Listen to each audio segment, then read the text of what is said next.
It is zero price tag on the debt. This is a $0 bill. It will be paid for. This package, the reconciliation package, would cost $0. This is going to be paid for. This is not adding to the debt. Okay, there you got it. Mark those words. Democrats claiming the president's agenda would cost $0. Could turn out to be a political boomerang. Karl Rove comparing that to a broken promise of 11 years ago in Obamacare. He writes this, Wall Street Journal. Biden's "if you like your plan" moment. Karl joins us now here in New York. Hi, Karl. Nice to see you, sir. Good morning to you. I'm here with you. Here. You are here. You flesh. are correct about that. Read your piece. Make your case. Well, the Affordable Care Act was undercut in part by pledges that couldn't be fulfilled. If you like your plan, you can keep your plan. If you like your doctor, you can keep your doctor. To go out and say that we're going to spend $3.5 trillion, which actually, according to the Committee Responsible Federal Budget, is $5.5 trillion when you take out the gimmicks, and it's going to cost zero, is simply ludicrous. And the idea that they're going to try and get away with the American people by saying if we spend $3.5 trillion, it's not going to cost anything, just on the surface of it sounds crazy. Karl, I said on the 5 that if anybody in the White House had come to me and said, here's your talking point for the briefing today, and send it out to all the spokespeople, I would have said, never. Like, you can go do it yourself, but I would never have repeated that. Well, and see, this is the core. It's not only bad, but they think we're so stupid that we're going to believe it. It was the same with if you like your plan, you can keep your plan. We knew that wasn't going to be the case. This is even worse, because if it's got a price tag that they'd say it's $3.5 trillion, how can you say it's going to cost zero? Yeah. These are your words. Thinking passage will produce a wave of voter gratitude for all the new free stuff. Yeah, right. they've talked themselves into this. We've got to do this because the only way we're going to save ourselves in the midterms is pass all this free stuff, and people are going to reward us for it. No, they're not. Yeah. All those small businesses that are going to have higher taxes, all the workers who are going to see their benefits and wage increases slow because their companies are having to pay more taxes, all the people who are going to see their assets, their retirement accounts. For the unions. All the goodies for the unions are going to irritate a lot of people. Just like it did with the Affordable Care Act, with the Cornhusker kickback and all the special provisions they had in there. That kind of stuff is going to irritate people.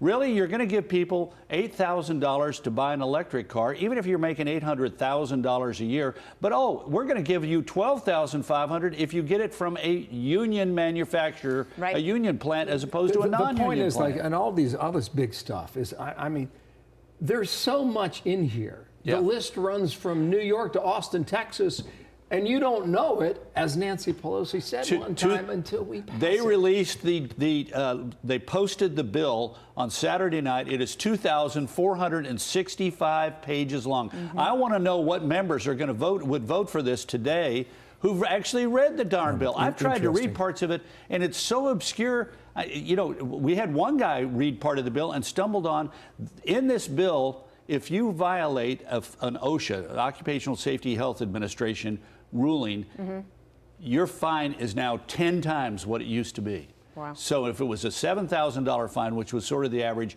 you're now going to be paying $70,000. Okay, I want to ask you about this. So Joe Manchin he's senator from West Virginia. He's basically saying, I'm a no on this. So we know that progressives and maybe some moderates are mad at Joe Manchin. But what I noticed today, and I picked up a lot on, and they're not being subtle about it, actually, they're not hiding the fact that they're actually mad at President Biden because he's not been working the phones and giving speeches. And it seems like the White House has said, they basically said he's not going to beg. Yeah. So what's going to happen? Well, it's not just Manchin, it's Sinema. So they've got, at best, they've got 48 Democrats in the Senate, and they need 51 to get it passed. They're not going to pass it under the current circumstances. And I love it. They're now saying, okay, well, it's up to Sinema and Manchin to tell us how much money they are willing to spend. And Manchin says, we need to step back for a minute and figure out, let's take our time to figure out what we actually can afford to do and need to do. But what he's pushing for is to get all the Trump tax cuts of 2017 reinstated. That's his substitute plan. Call for number 4, guys. I think this is very important now. 2008 Obamacare, presidential approval is at 52%. 2020, Biden's at 43%. I went to some of the state polling this past week. This is amazing stuff here now. State of Colorado came out with a poll, a state that Biden won by 14 points. His approval rating in Colorado is at 42%.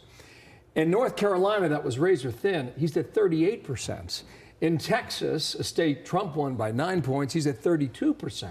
In Iowa, a state that Trump won by 10 points, you have to factor that in, he's at 31%. I don't know what else is underneath there, but none of that sounds good for a president's been in office for 8.5 months. No, in fact, if you look at it, it's not just those states. You've got to look at if you're dropping in states all across the country, you're dropping in all the states across the country. And Right. so he is underwater nationwide and underwater in critical battleground states that are going to decide the outcome of the 2022 Senate races.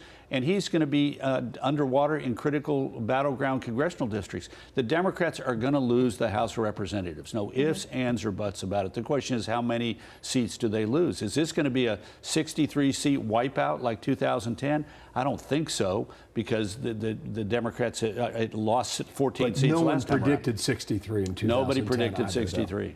Did you see that Kamala Harris's team, they've hired a new image person for her, and for whatever, they're going to try to do that. And then all of a sudden there was an article that showed up that said that she is going to be the secret weapon for Democrats to be able to keep the House and win back Senate seats? I think that's probably somebody shifting the blame onto her prematurely. Yeah, let's make her the person whose responsibility is to keep the House, so when we don't keep the House, we can blame her.